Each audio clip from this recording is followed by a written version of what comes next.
The Nazca Mummy autopsy and CT scans have just been revealed, and what it shows is that their anatomy doesn't really fit in any textbook that we have on Earth. And if this was fake, the CT scans would reveal that. In 2025, a retired radiologist with over 40 years of experience performed a virtual autopsy on this body using a hospital-grade CT imaging. No physical dissection, just thousands of X-ray slices and a lot of questions. The body was naturally dried, not artificially mummified. Inside, everything was connected: the bones, joints, soft tissue, even internal organs.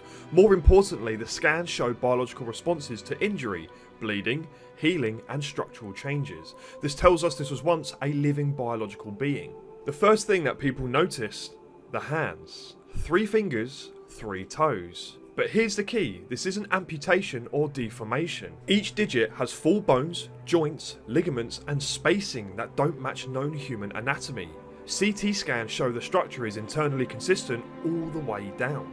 The skull raises even more questions. There's no visible cranial sutures, they're fused. The eye sockets are large, widely spaced. There are no external ears and no external ear canals. And the opening where the spine meets the skull, called the foramen magnum, is shaped differently than in modern humans. Now here's the part even skeptics pause on. CT scans showed metal implants, one over each shoulder and a collar-like implant behind the neck.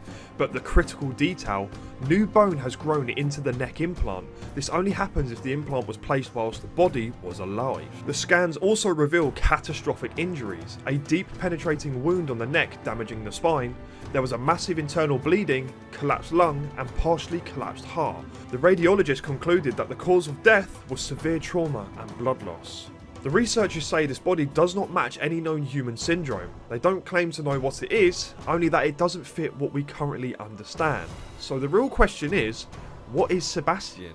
It's how many chapters of our past might be still missing. The scans still don't tell us exactly what this is, but just reminds us that this is a real being that walked among us at one time, and there's multiple of them and more keep being found in Peru. And it kind of reminds us that we don't really know as much as we like to think, and we're constantly being surprised and having to rewrite our story as a whole, mate. So I will keep you up to date, so stay tuned for part 2, mate. I will dive a little bit deeper, and you guys let me know what you think down below.